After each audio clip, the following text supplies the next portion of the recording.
Good evening, ladies and gentlemen. Welcome to the Reseller Show. My name's Andy Lawrence, And my name's Kev Blackburn. and we are here as usual every Monday evening at 7 p.m. roughly. And it's right about that time. So, how you doing? I hope you're doing all right. Thank you for joining, listening to the video, listening to the podcast, watching the video. However, you're joining us, thanks for coming. And I hope you have a good evening. If you're planning to watch us live, you can do on YouTube every Monday evening. It'd be great to have you along. Make sure if you do listen along live, you say hello in the chat, because it's always nice to know who's out there. And even if you've not got anything to contribute, it's just nice to know who you are and that you're out there. So yes, if you're watching live in the chat, give us a shout out and let you know who you are and where you're from. That would be good. How's your week been so far, Mr. Blackburn? It's been an incredible week. It's been a surprising week, an opportunist week. There's been lots of things that's been going on. It's been fantastic, and just really looking forward to this one, especially with it being Q4 tomorrow, Andy. Absolutely. Starting tomorrow, it all starts going crazy for us. Yep, that's the only important thing that's happening tomorrow. Just Q4. That's right, Kev. And your birthday, of course. I thought you'd forgotten all about that. Oh, of course.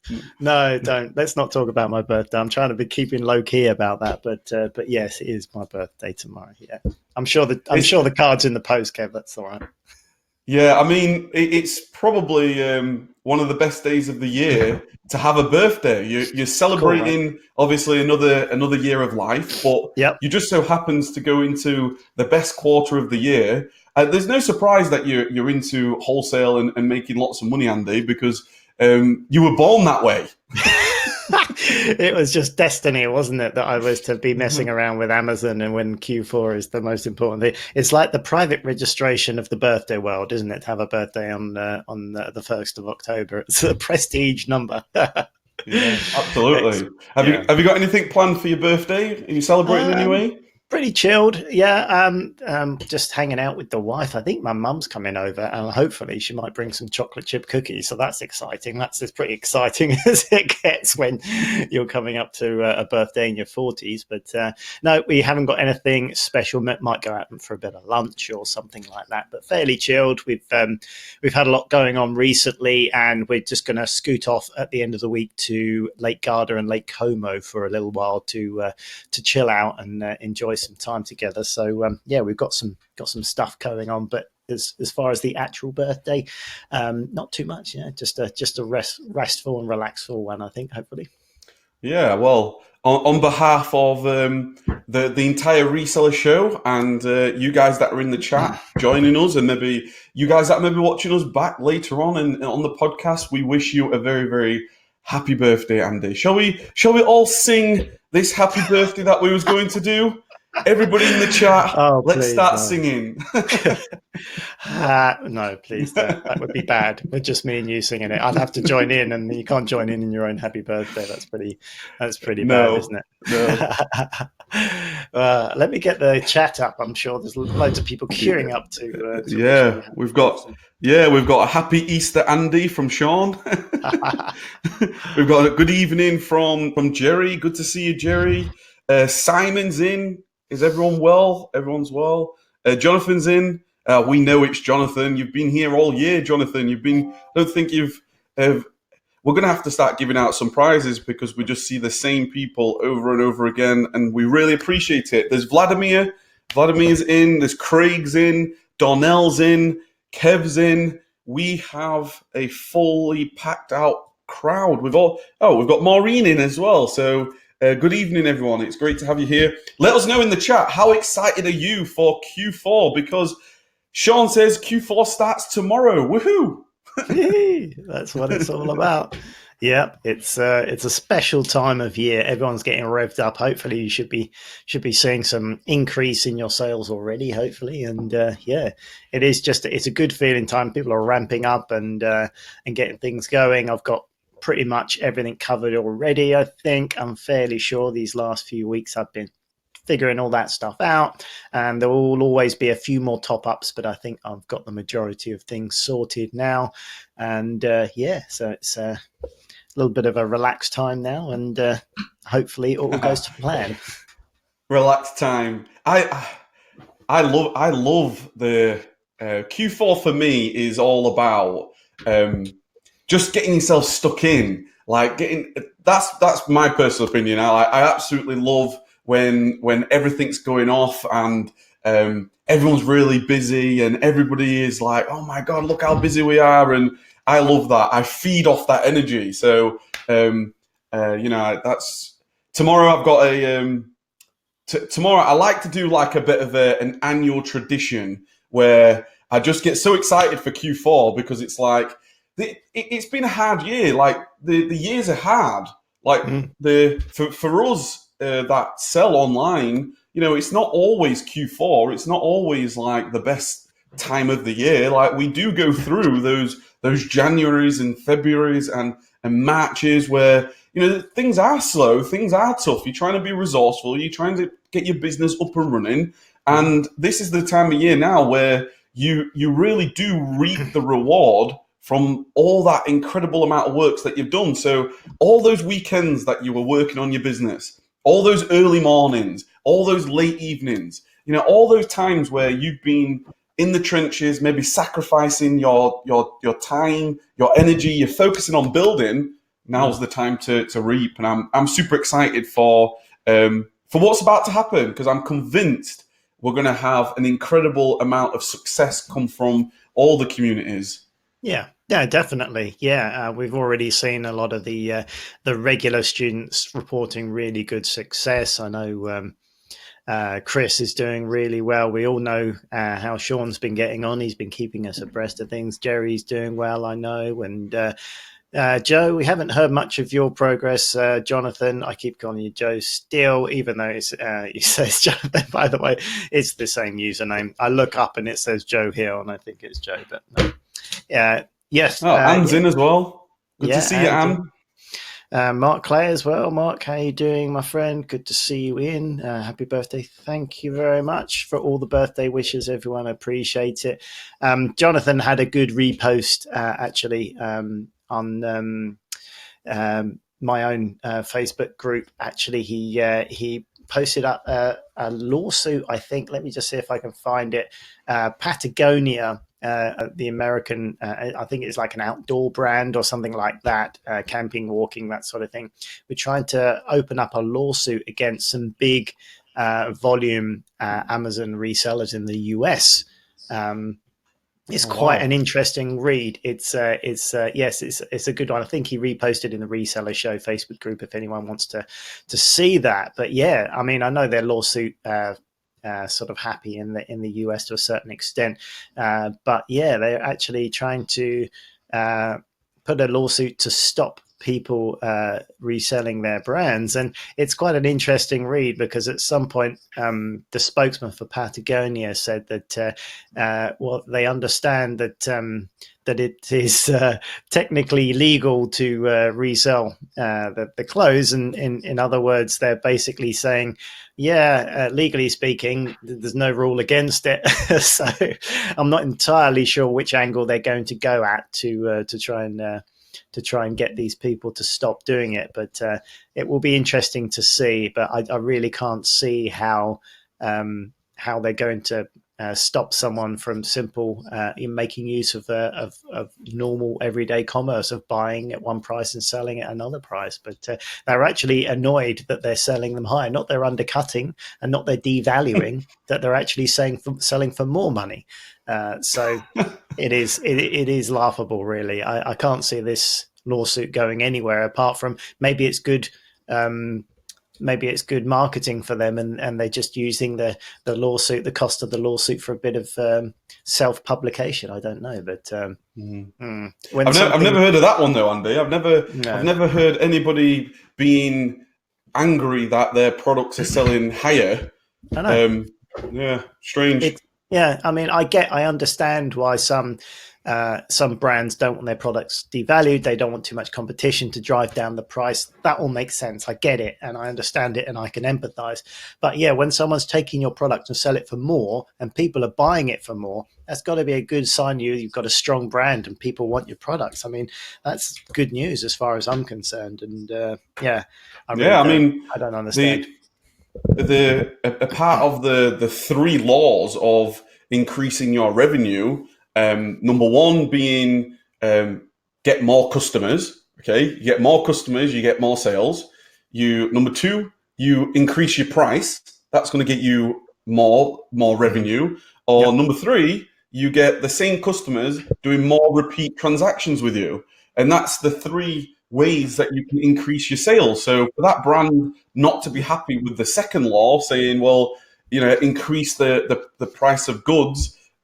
I mean, I don't fully understand what's going on there. Nope. That's a weird one. So thanks, John, for posting that one up. That was quite an interesting read. So thanks for sharing that one. So there's one thing I want to have a chat with you, Kev, about this evening, and feel free to join in on the chat if anyone else wants to offer their ideas about this. But when it comes to hello, my apologies. I thought that was already on silence. It wasn't. Should have had him on. You should have had him as a guest speaker. It's my old man. Get my dad on. He'd be on forever. You wouldn't want to get my dad on the show. You'd never get him off again. So what I wanted to speak to you about is the whole idea of why you are selling the stuff on Amazon. What did you start your business for in the first place? Because a lot of people I see, obviously they start because they can see people are making money. I'd be interested to know, actually, as a bit of a poll, anyone in the chat that wants to join in, what was it that actually got you started in the first place? Did you see someone else do it? Did you stumble across a video on YouTube? Did you hear about it? What got you started, and what was the reason why you started down the journey? Did you have a very clear reason? Did you want to say, I'm not happy with my job and I want to replace my income? Did you just think, I want to make some more money? It would be really interesting to know the why behind it, because quite often I think people start up to just to see how it goes and if they can make a few quid and how easy it might be as a bit of a hobby. But I think it's important to have a clear path and a clear plan of action about where you want to be, because without a clear plan of action, you can't check to see how you are along the way and where you're going to be and what you're going to do. You kind of need a direction, even if it is, I want enough to make it as a hobby, and I want enough to buy a new car next year, or I want to have an additional holiday next year. It doesn't have to be I want to make £1 million, but it's good to have a real clear goal, because then you can check against it every month, every quarter, every year, and say, okay, how have I got on so far? Have I got to where I needed to be? If not, why? And what do I need to do to go about that? So, yeah, the whole why of why you got started is quite interesting to me. What reasons and what got you started? So, how did you, Kev, first hear about Amazon, and what got you started? Where did you hear about it? What did you stumble over to get you into at the very beginning, before you probably you weren't sitting there one day and just went, I want to quit my job and make gazillions on Amazon? How did that whole process start? I'll be interested to know, actually. Yeah, first of all, I think it's a fantastic topic, because that's what connects us all together, really, because we've all got individual stories, we've all got individual introductions to Amazon, and I think that's one of the things that I probably say first and foremost for myself. In many ways, there was a scenario where I would not be involved in Amazon, and it was weird how the stars aligned, if you like, that got me to introduction to Amazon in the first place. But I think you hit a good point right at the back, like what you're doing this for, what you're building towards, because I think there's a fundamental question that we as people, we do not get taught this in schools. And I tried to share this because this is what society and this is what the education system, unfortunately, did to me. So what usually happens, if you think about it, the question is always, what do you want to do when you're older? What career do you want to go down? Do you want to be a fireman? Do you want to be an engineer? Do you want to be an astronaut? Do you want to be a policeman? That's basically what you get taught since as early as you remember. Your school teacher saying that, your parents saying that, your uncle, your auntie, your relatives, everybody's saying that. And unfortunately, by asking that question first, it actually, in many ways, it traps you into a life that you may not want. Because I think the actual question is first, how do you want to live your life? You don't ask first, like this is what people should be being taught in school, in my personal opinion. That instead of saying, what do you want to be when you're older? Do you want to be a policeman or a fireman? It should be, how do you want to live your life? Because for me, I went down the engineering road and the route of education, university, because I was taught that an engineer would be a fantastic career, and it is. I'm not at all suggesting that an engineering position is not a fantastic career, because I loved my job. I really, really did. I loved the work. I loved the people. I absolutely loved it. And in many ways, everything that I do in my business now, it's got the philosophies of engineering in it, because I love it, because that's just who I am.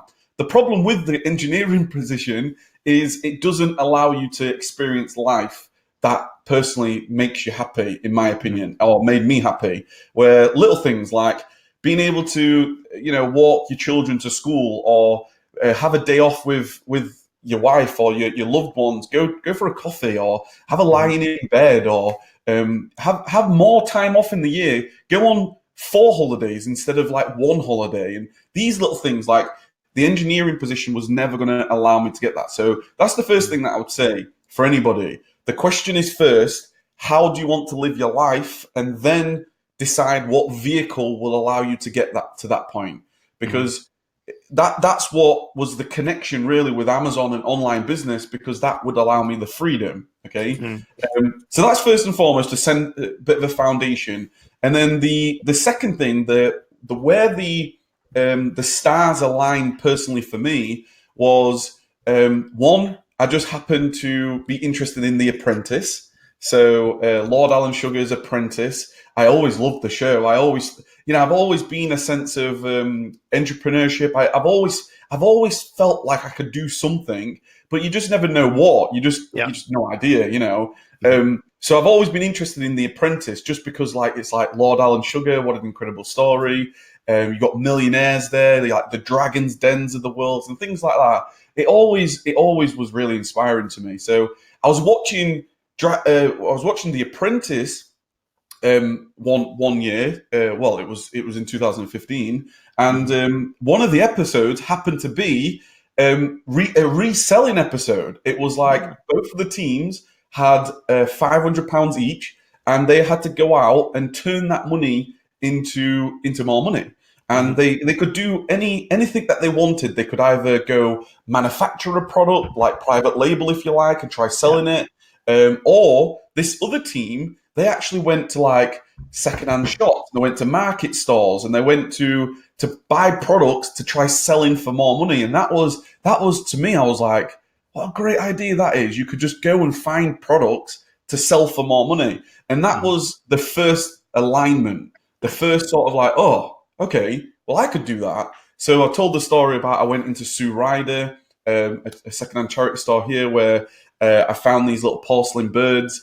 Incredible. They just stood out to me on the shelf. Like, do you know, like some secondhand charity stores, they maybe look a little bit dated and a bit old and dull. But these were like bright green, and they were shiny, and they were immaculate condition. And I picked this up because it was so bright.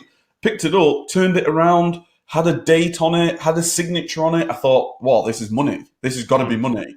And it had a sticker on it saying 75 pence. So I was like, there's got to be somebody out there that is a collector of these birds. And I ain't got a foggiest when it comes to birds. Not a clue. But it looked shiny. It looked expensive. It looked more than 75 pence. So I took them all and I put them on eBay, because eBay, that's all I knew. I only knew of I was in the generation of like eBay was the in thing. And so I made that first sale of these birds while I was at work at the steelworks. And at the time, the steelworks were telling us that we're going to lose our jobs, or there's a risk of losing jobs. The steelworks were going through a difficult time. Like now this year with British Steel and all the the difficulty that they've had. Well, that was the start of it, the rumblings that they're shutting plants down. This was 3-4 years ago now. And so I made these sales of these birds while being at work. So I was sat there, got the notification. That was the first time I had that cha-ching. I was like, oh, I've made a sale. Fantastic. How much did you get? How much did you go for? Yeah, these 75p birds, I sold some for like £8 and I sold some for like £11. Just, nice. I was like, it's incredible. That's like a great return. It really is, isn't it? I was like, and it's like, it's addictive. I mean, it's a good addiction, isn't it? If you're making money, you're like, oh my God, this is fantastic. And sold the birds. I won the apprentice challenger part of the family because we challenged ourselves. We had £10 each. I don't know whether I told that bit of the story, but we went out and we challenged ourselves who could make the most money. And I sold these birds, but the problem with the birds were they needed to be bubble wrapped. They needed to be, taped up, bubble wrapped, and taken to the Royal Mail. And I'd go and line up. My God, there's incredible amounts of people in the post office. You know what it's like. You're in the queue for 45 minutes waiting to. Oh, it's horrendous. And I was like, this ain't good. I've sold the birds, but it's taken me like literally 45 minutes to get them shipped away. And just lo and behold, I thought to myself, God, do you know what? I've just made like, £5 here and £10 there. Could you imagine if I found 100 of these birds? Could you imagine if I found 1,000 of these birds? And I kept on thinking to myself, yeah, but what would I do with the post office and bubble wrapping and stuff? And then that's when my friend said to me, oh, well, have you heard of Amazon FBA? And I was like, I've heard of Amazon. Like, what is FBA? And he says, oh, well, it doesn't just apply, because I was telling the story about the birds. He says, it doesn't just apply for birds as well. Like, you could just go to like clearance section of websites, and you can the stores like Argos and Tesco, they'll do like clearance and offers. And have you ever looked at doing something like that as well? And I was like, no, but tell me more. and that was it, really. That was it. I went as soon as I found that first item. This was back in the day when there wasn't any. I wasn't out on YouTube actively searching for this stuff. I didn't know you, Andy, and I didn't realize that you had a YouTube channel. There was no Facebook groups for me at that point. I was it was just me and two of my friends. I was like, sales rank? What the hell's sales rank? Like, I was like, what tool can I use to analyze this thing? And I was like, well, have you heard of Keeper? And back then it was Camel as well. So I just like tried to work this out, and yeah, that was it. First time I got a sale. I remember that pending order, and the question then is like, pending order, does that mean I've made the sale or not? What's going on? And yeah, sold it all in. Never looked back. It was just one of those things, but I don't think it would have happened if it wasn't for the stars aligning. Do you see what I mean? Yeah. Often the case. It often goes in that direction where if it wasn't for a few things, you wouldn't be in the right place and speak to one conversation. This is why I always talk so much about, having conversations with people, even if it isn't directly related to what you're doing. Sometimes it can spark one idea, and that idea can spark something else. And then all of a sudden you can go down a route that totally changes your life. So I'm a big fan of that, and it's a great story. I love the idea of the birds going and 75p into £8 and £11. It's just reminds me of my eBaying days. I just used to love that. Used to love doing all that sort of anything I could and everything, finding stuff and selling it, and just still get a buzz about individual items now, selling and seeing how they go. Like I said, last week or the week before, going into Halfords for one manual for one of my motorbikes and seeing that they're all clearance for £5. Got to buy them all. There's a profit. I just checked. It's like, yep, there's probably 5 or £10 profit per item. I've got to buy them all. So, I went in for one manual and had to get the lad to give me a hand out with the whole lot of them, because I just can't help it. It gets in your blood, and it's a great fun thing to do. So yeah, a great story. And I like that. Just get started with with the reselling, and it's amazing where it leads you and where you end up. So yeah, awesome. I'd love to know your story, Andy, because yours is obviously Further back, a lot further back, you know. So very, yeah. very much. I think you started, but prior to when was Amazon FBA? When was it originated? It was like 2006 or something. Something like that. Yeah, I didn't get on Amazon straight away as the FBA thing came out, but certainly I was selling on eBay quite a bit before FBA came out, and Amazon was just somewhere that sold books. You know, as far as I was concerned, there wasn't. It was always eBay, and I was fascinated. I'd heard about eBay. I got started on eBay relatively early. I mean, eBay's been going a reasonable long time now. I guess it was 2000 for 2000 and let me see 2004 2005, I guess 2005 2006, about that time. And I was fascinated with the ideas. I didn't understand.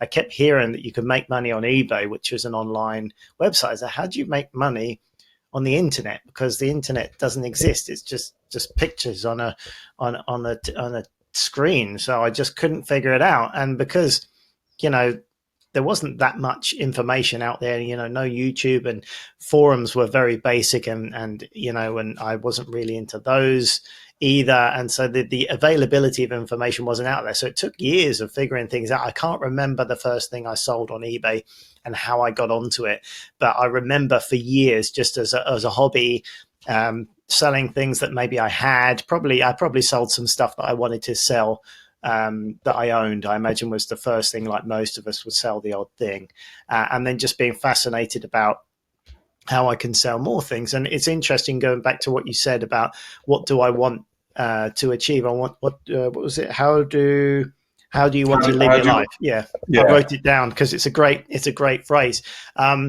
Yeah, that's by the time I got to, I'll come back to the how I got started, but by the time I got back onto Amazon, I had a clear idea that I wanted to build a passive business that wasn't directly connected to the amount of work that I put in, because I wanted to travel, was important to myself and my wife. We both love traveling, and I wanted to do more of it, and I wanted to have the business set up so I didn't have to be directly connected all the time to it. And that very much, that ethos of how I wanted to live my life steered me into Amazon and the FBA route, because once I understood and heard about FBA, that almost took me straight off of eBay, because I was doing pretty well on eBay, but there was the whole bottlenecks there, and the idea that there's only so much one person can do before you have to employ staff and various different other things. As soon as I understood the concept of FBA, it's like, this is for me, because this is what I've been looking for, a way to do business, whereas Amazon can take care of all that stuff that I don't really need to be involved in.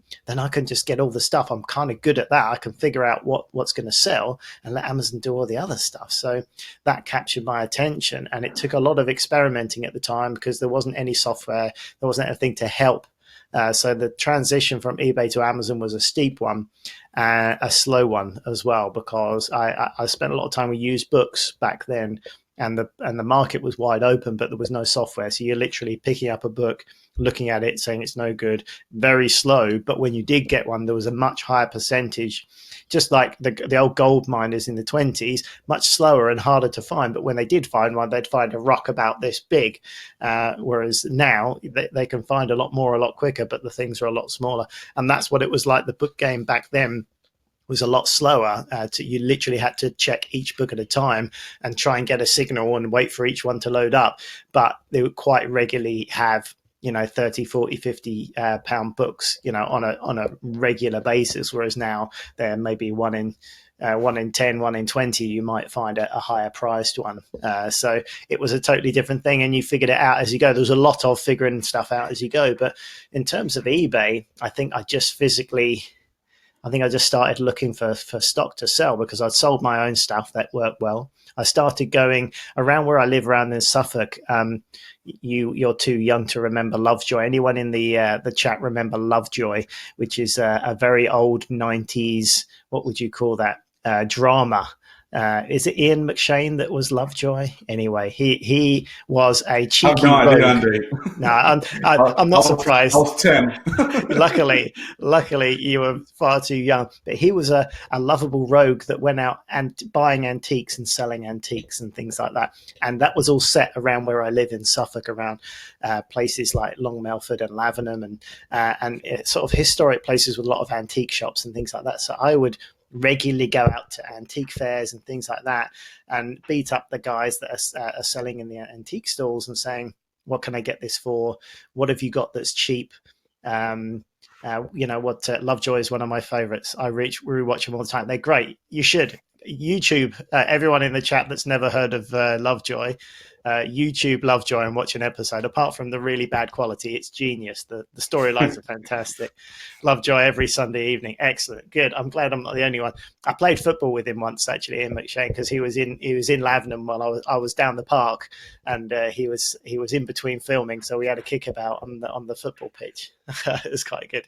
But anyway, yeah, so I'd be down there and I'd speak in, and I kind of got the idea of how these guys would work with the antiques. They'd go into houses, they'd clear out people's houses that maybe had passed away or something and done a deal on a job lot of stuff. So I'd say to them, what can you sell me cheap? What have you got that doesn't owe you anything, or this, that, and the other? So that's what I would do. And someone would say, well, I bought this with a bunch of stuff. I've made my money.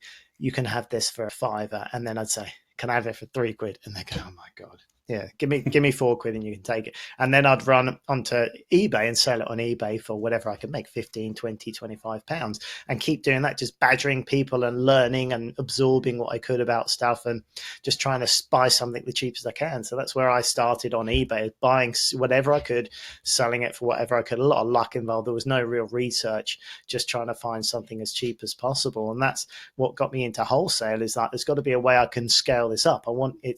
I'm making money, but I'm taking a long time looking for stuff, and I'm making a bit of hobby money, but I want to make more. So that's when I got into wholesale, saying, okay, where do people buy stuff for shops? And then you start looking into that.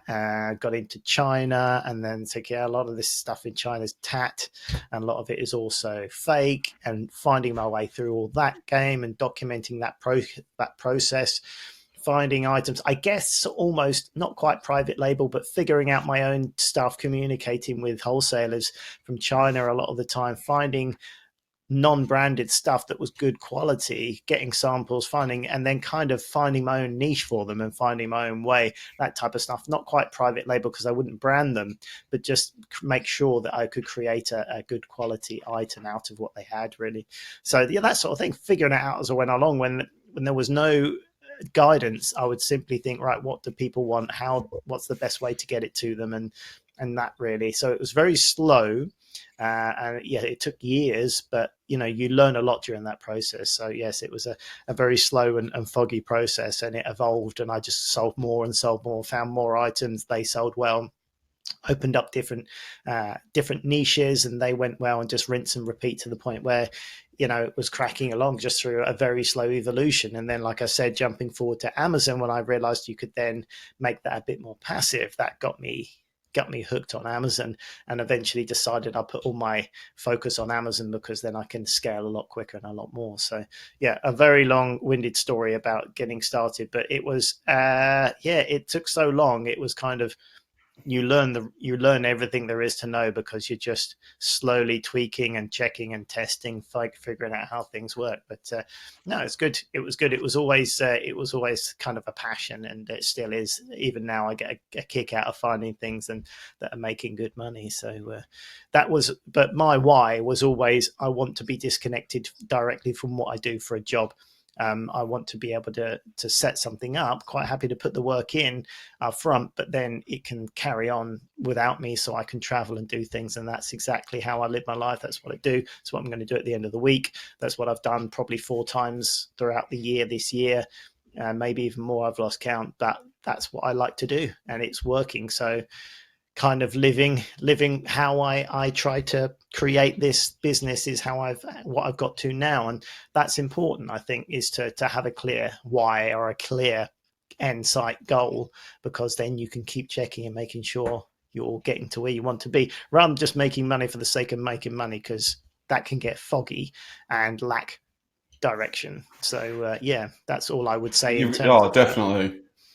that. Yeah, definitely. I mean, you've got to do it for you've got to do it for something.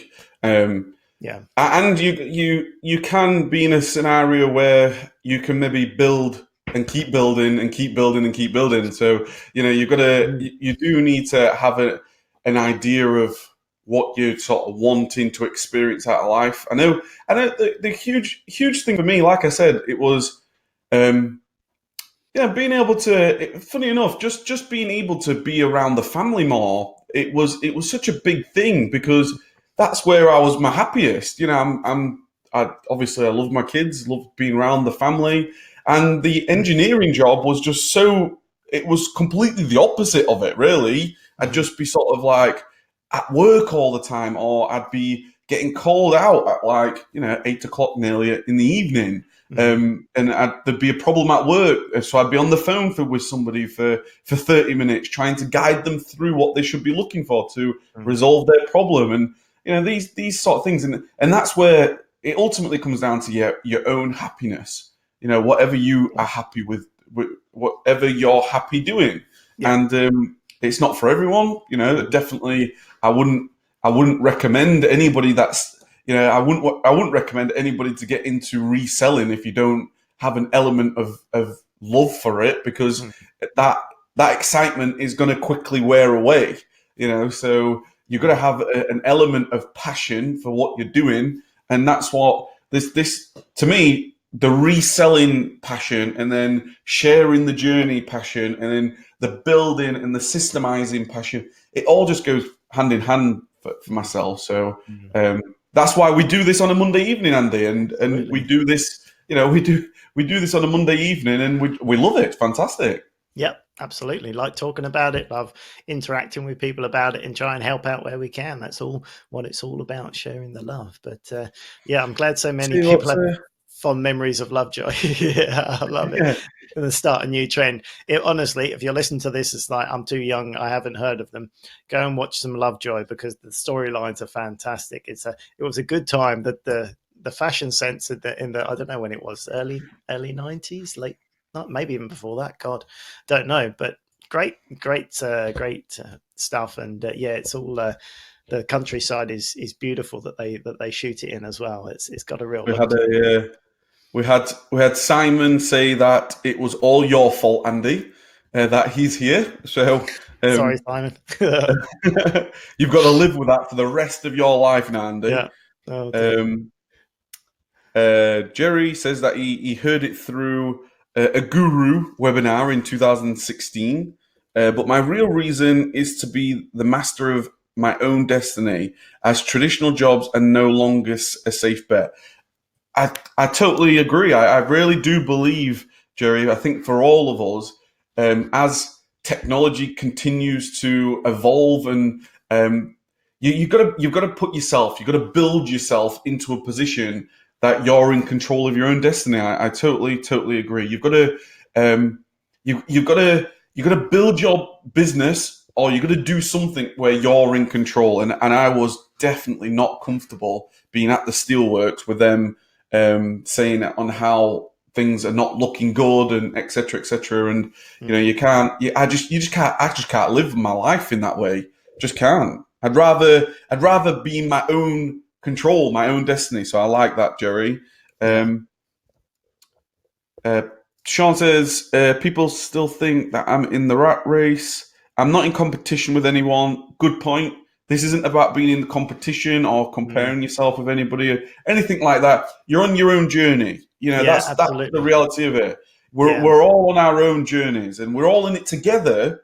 Okay, but if there's any time, because it's a natural thing to do, to look at somebody else, and you may think, oh well, that person's done this or that person's done that. Why haven't I done it? Or how they done it? All the rest of it. And there's just so many things that go involved in anybody's life and journey that you don't want to go down that road of comparisons or being in competition. I think there is positive competition, of course. I mean, you do. Of course, you want to beat your mate. Of course, you want to build your business, and of course, you want to do the best you can. But as long as it pushes you to action and not being paralyzed and confusion, a lot of people may look at something out online or Instagram or whatever and go, God, how's he got to that point? Or how's she done this? And you don't realize that behind that photo is maybe sort of 5 to 10 years, 15 years of like every day working at it. So absolutely. I think and that's it. It only creates stress if you try and compare yourself to other people, because everyone has their own way of doing things and their own opportunities and their own drawbacks. So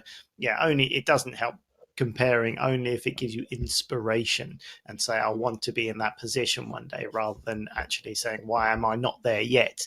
Because there's a lot more to life than making gazillions, if that's your goal. Because you can be old and grey before you reach a relatively unobtainable sort of situation. So don't forget to live in the meantime. You've got to work hard to get to where you want to, absolutely, but make sure where you want to get to is not going to take you your entire life, because then it doesn't matter how much money you got when you're old and you can't make use of it. So find a happy medium somewhere that's going to work. But I think a big thing, Andy, is becoming aware of the reactions you have to your environment. Okay, so what I mean by that is, if you look at somebody and they inspire you and it's like it gives you energy, then you want to be around that person. Okay, so that's what I do, like on my social media, and I do that on my YouTube subscriptions myself. I'll only subscribe to people that give me a positive emotion. I look at what they do and it's like, wow, that's inspirational, and it makes me want to do a little bit more. If there's ever a time where you've got to be conscious, you've got to be aware. That awareness is really important. If you ever have a moment where you look at something or somebody shared something and you think to yourself, that didn't make me feel that good, or it didn't make you feel good about yourself, or it didn't lift you up, or it basically brought you down in energy, then you're going to remove yourself from that situation. You either remove yourself or have some personal development to understand why you're reacting in that way. Yeah, that's good advice, I would say. I don't want to be better than anyone. I do this for me. I ain't in a rat race with anyone. I'm not in a rat race with anyone, Sean. And I think the great thing about your story, Sean, and you're a fantastic story as well. I think we all have amazing stories, but it was just you've shared it out in the open for everybody to go on this journey with you, Sean. And we absolutely, I don't think you've dropped in energy all year, and that's why you're going to keep reaping the rewards, especially this next. I'm hoping that you're already starting to reap rewards and get some really good sales and things, but this next 3 months is going to be super, super exciting. Yeah, absolutely. Yeah, some good stories about how people got started. If you haven't put down your reason to get started, or your any of that, then put it down in the chat and let us know how you got started, because I'm always interested. There was another one here. Craig said, browsing YouTube about 2 years ago, stumbled across Matt Webley's videos. Absolutely, we love Matt's videos. And thought, this looks interesting. Not heard of FBA before, but wow, if you do this business right, you can make money. You certainly can. If you do it right, it's impossible not to make money. So good for you, Craig, and thanks for your input and your story.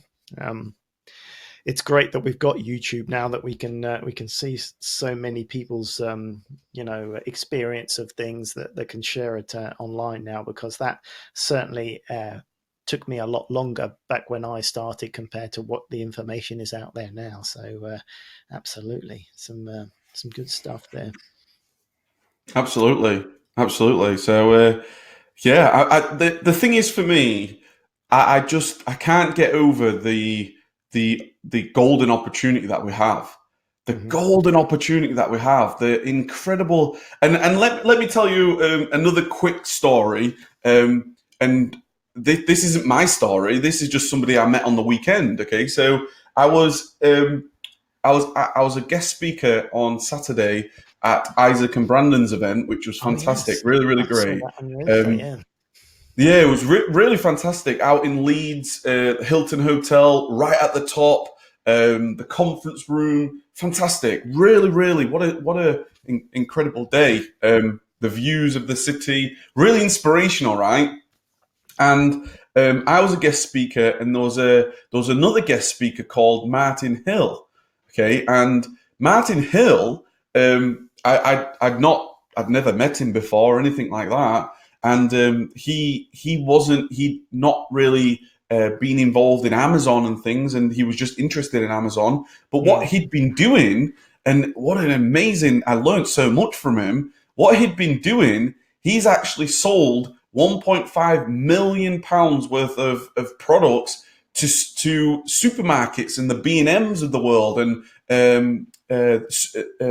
B&M and Tesco's, and all. He's been doing it sort of a bit of old school, trying to get products into supermarkets and stores, and it was just a fantastic story of, he started because I think he was in his, he might have been late 50s, maybe early 60s or something. So he's got a wealth of experience. He's been doing this sort of before the internet, really. And he was talking about how he was his story of like getting a product out there and trying to get it into a supermarket and trying to get it into a physical store, and everything was so much harder, as you can imagine. It wasn't just as easy as we think it's hard now, right? We hear it all the time. People say, "Oh, they've opened up a Seller Central account and I'm restricted with this product, or I'm gated," and they think that it's hard. They think it's difficult now. They think it's harder than ever. But I was just blown away by the tenacity of this guy, of like making phone calls, trying to go into stores and ask to see the manager, and try to get a meeting, a cheeky meeting here, and trying to build relationship. He spoke so highly of everything that you say, Andy, about relationship build. He was like, that's what his entire business was on. He had to make the phone calls. He had to get into stores. He had to, put all his energy into to try and build that rapport with people, because back then, like I say, there wasn't an Amazon where we could create an account and then all of a sudden you've now got a potential to sell. No. He spent, literally, he was saying, he spent the best part of a decade just trying to figure it out, just make phone calls, meet people, connections, and what an incredible. I may have to, because I've got a great connection with him now. I met another friend through doing this. This is why I love doing what we do here, Andy, because throughout my journey, I've had the pleasure of meeting you. I've met so many of you guys out in the chat and things, and now I've met this Martin as well.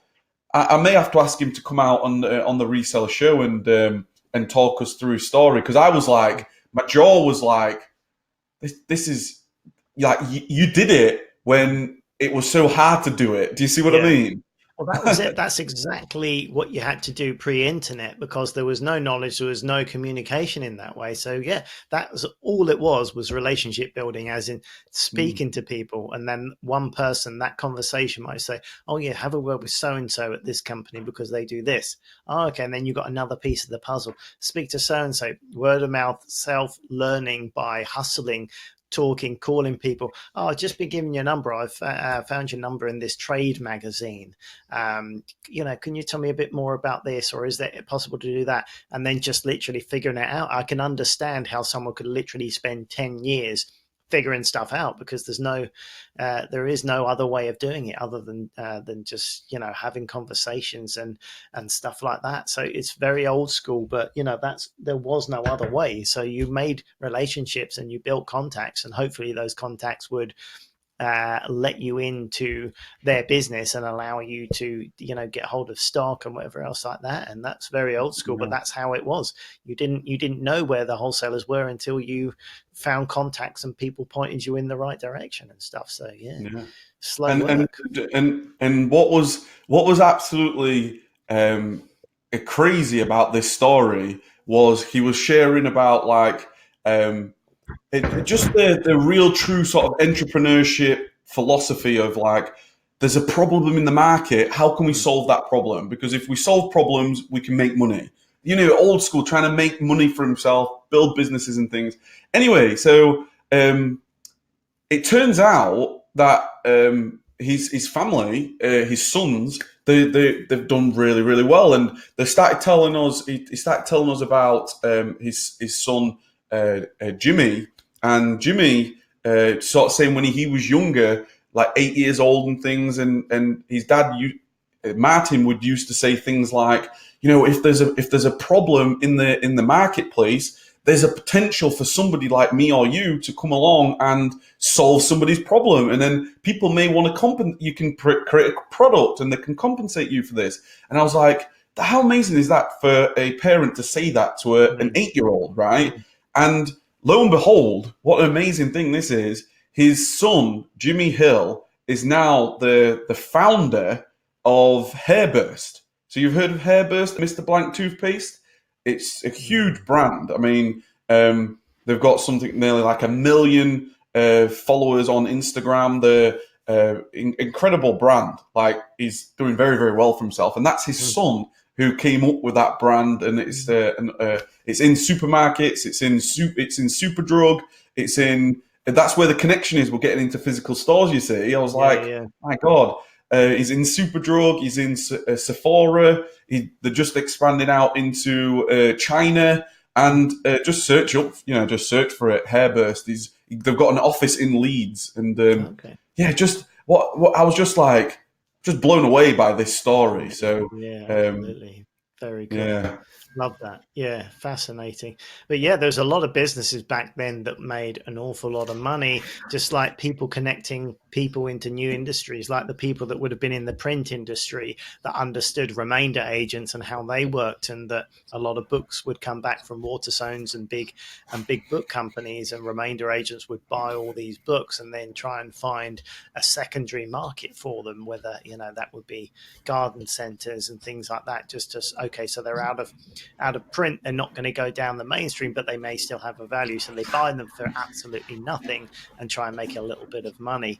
The early adopters that found that they could sell those books on Amazon using the FBA system made an awful lot of money, because that was just that it was wide open, and if you got a few remainder agents, it was just like printing money back in the early days.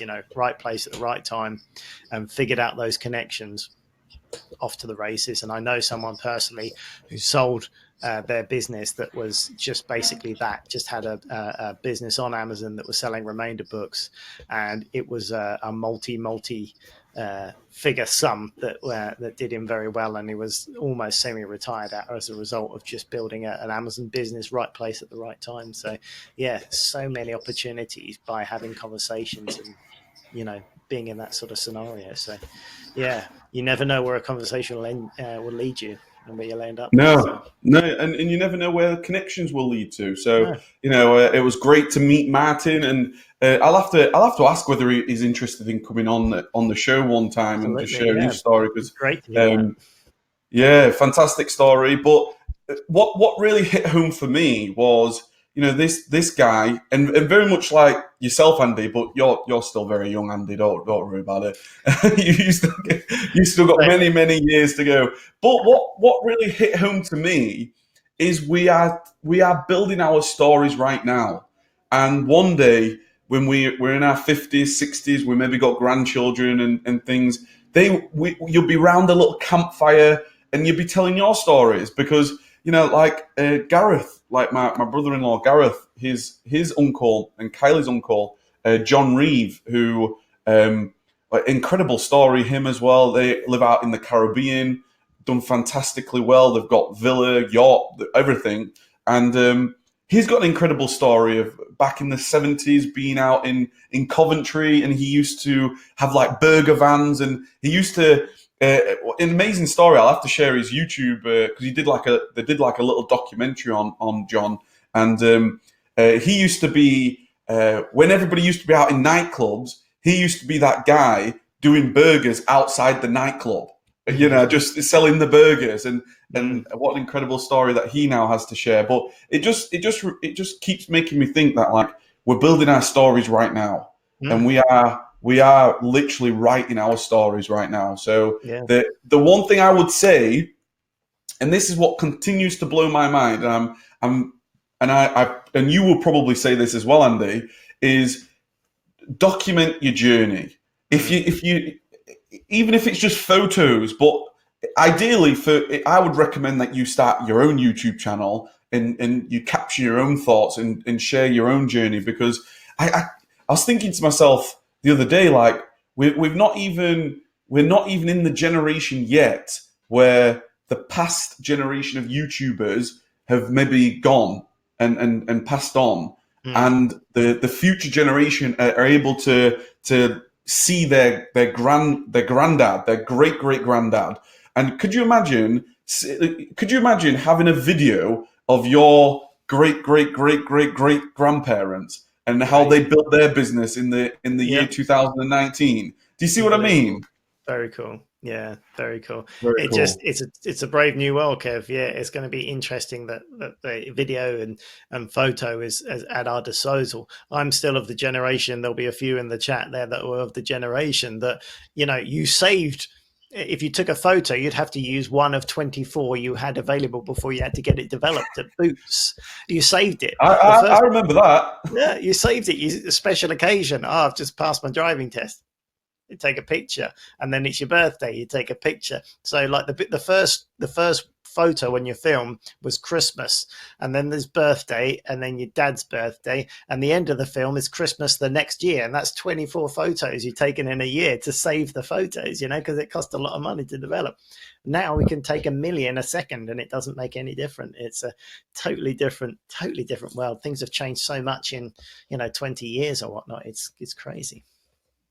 And that's why we're living in this incredible opportunity. Like, I keep saying to Kylie and everything that we're trying to build here, like, we're not just building for our lifetime. I'm literally, the way I think, I'm like, I want to make my grandchildren well off, and they're okay, and my great grandchildren, even when I'm not here anymore and Kylie's not here anymore. How much can you pass on? What knowledge can you pass on? What information can you pass on? What legacy can you pass on? All that. I love it. That's why I'm like so energized to do this all the time. I love it.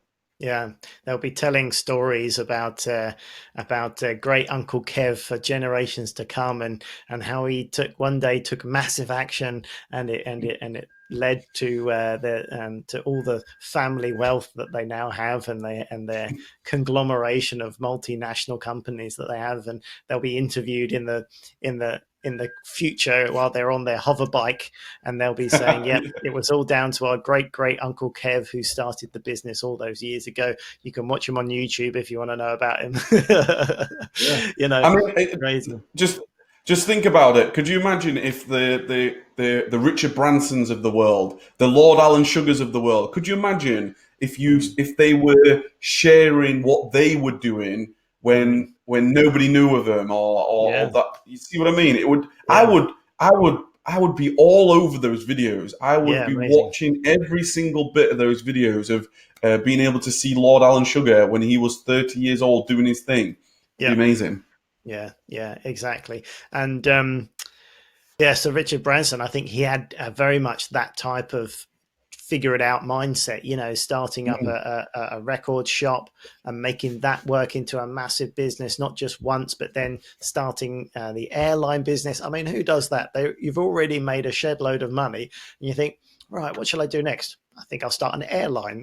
That's what I'll do. I'll buy some planes. You're going to be risking everything to buy a couple of planes. I've got an idea at buying some things good value, but where do you start to flip a plane? Where do you go? I don't even know where to start. It's like, where'd you buy a plane? I don't know. I need a Boeing 747. And where do I buy that? I don't know. Thomas Cook probably have a few now, but that's a different story. They're probably going cheap. Yeah. But it's just crazy how they managed to how they manage to just figure it out as they go. And it's just one guy who thought, I'm gonna figure it out and I'm gonna make it work. And fascinating. His autobiography, definitely worth reading. But I love it. Definitely. Really inspirational. Definitely. Yeah. What a great episode. Love this episode. Good. Love Yeah. telling stories. It's Interesting to think about how you get started and the whys and how that can shape where you're going and stuff. And keeping an open mind and being mindful of where you're going and what you're doing definitely can help. So definitely. Good chatting about that. Anne says, love that, Andy, about the 24 exposure film. It's just funny. I wish I had so many more photos of when I was younger, but you just hang on to them. So that's just how it was back then, right? But, there's some good some good good memories going back that way. When didn't have mobile phones. If when I was in my ute, you had to knock on your friend's door and see if they're home, and if they weren't home, then their mum would say, "No, not home." Okay. exactly. I mean, I was still in that generation, Andy. Like it's the generation after mine. I still remember going. Before you go on a holiday, you would go and get an underwater camera where you'd be able to take underwater photos. That cool. sort of thing. Like I remember that, and you don't know how good those pictures are until you get home and you get them all printed. And then once you do get them printed, you're like, oh, damn, that didn't come out very well, did it? Yeah. There's always one with a lens cap on, isn't there? There's like, I forgot to take the lens cap off. That's one of me 24 that's gone already before I even started. Yeah. Fun. That was only what, 10, 15 years ago? Yeah, 15 years ago.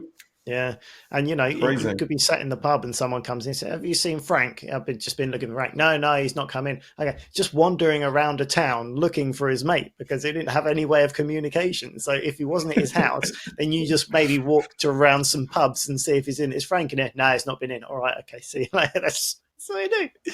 They just walk about.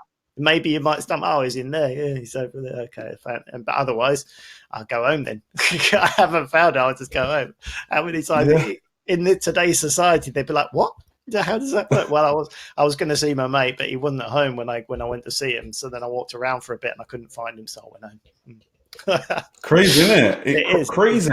Yeah. Crazy. Even I was in the generation of the first text messages. You're like, wow, I can send a message. Yeah. Amazing. So revolutionary. My first mobile phone that I bought, everyone was like, "What do you want that for?" It's like, so I can phone people. Who? Yeah, no one I know has got a mobile phone actually, but I don't know. Someone else. My mate will buy one at some point, and then I can phone him. It's kind of slow progress, a slow burner. But I saw the idea in it. I thought it was a good idea at the time. No one else had one. What do you want that for? I don't know. I can call people now. I know. It's crazy, isn't it? It's absolutely crazy. Even things like, I remember ringtones. Do you remember like the polyphonic ringtones and the when they first started coming out? And you the first time you got a ring, your mobile phone would ring and it would be a song. Be like, oh my god, just call me, call me, just call it. Yeah, there was a guy in a shop in my town that just had his own business where you go in and he would load on like the Batman logo onto your screen of your phone, so you can go around and say, "Look, I've got the Batman logo on my phone," just on the tiny little green screen on there and stuff. And you pay him £3 and he'll load it on from the internet and just put it on there that you found somewhere.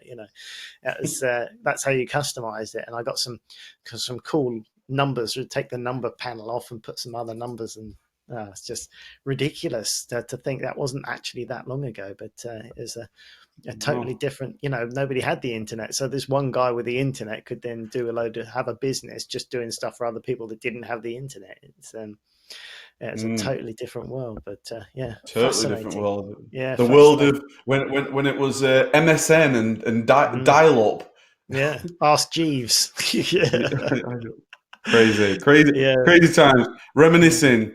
Yeah, exactly. Good times, but we're it's a lot easier back now to do anything like that. But BBM, what was that? Was that BlackBerry Messenger? Was that BBM BlackBerry? I never got onto the BlackBerry thing myself. No, I didn't do the Blackberries.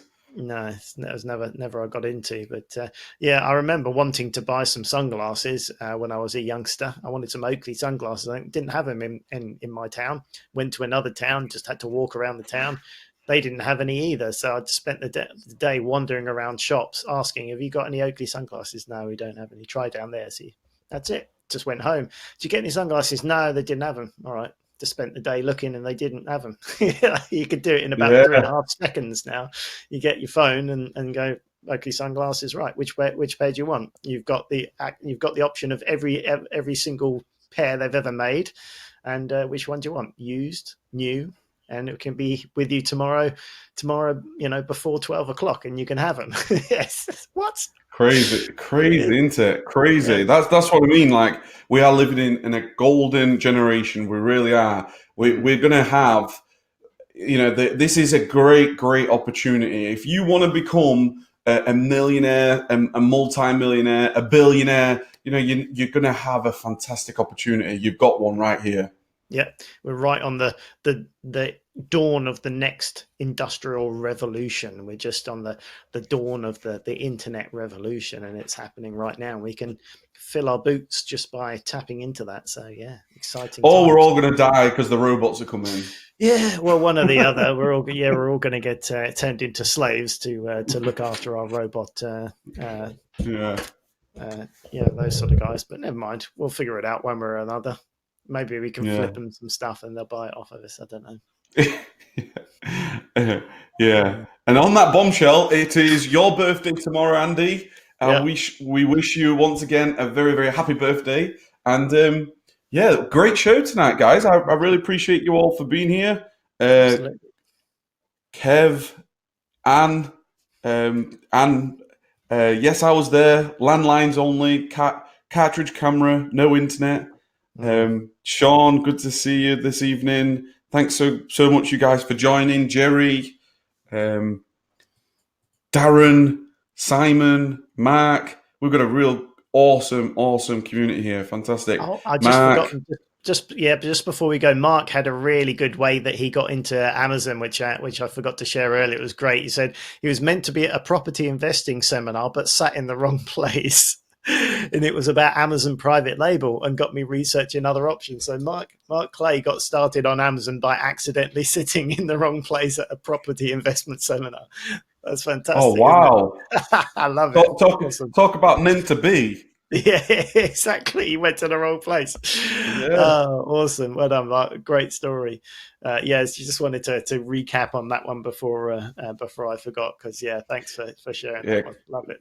Kev says, what happened to the news? So an issue with the news is, obviously we try to do this show the best we can, but we don't actually have a team member anymore with us. And unfortunately, that we used to have like show notes prepared for us and all the rest of it, which we still need to do and we will do. Yeah. There's just a bit of management behind the scenes that we need to do for the show. And obviously myself and Andy, we do this, we do this out of our own backs. We don't pay for anything, and we do this voluntarily. So, We want to keep improving, but this is what I said last week. We need to somehow get some type of investment into the show for us to keep evolving and improving, and that's we've not had the time to even talk about it yet, Andy. We will definitely do that, and there's a few things on the cards that we're looking into, and when we get a chance, we'll look at, we can scale things up for you and have a more set show where we can have reliable news. But yes, it all takes time, and obviously we have our own businesses we need to juggle and our own responsibilities, but it's a work in progress. We're always happy to take suggestions and comments and any help you can along the way. So you can help by putting a thumbs up on the YouTube videos. That always helps. Sharing, subscribing, and rating the podcast is all good. So anything you can do is appreciated to show your thanks. But thank you for the birthday wishes, everyone.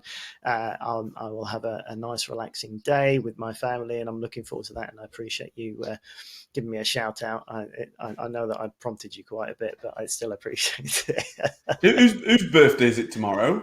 I don't know. I don't know who we're even talking about this for. It's ridiculous. But thanks, guys. It's always fun hanging out with you guys, and yeah, thoroughly enjoyed it this evening. Some good stories, and yeah, some great stuff in the chat. So thanks for being part of it.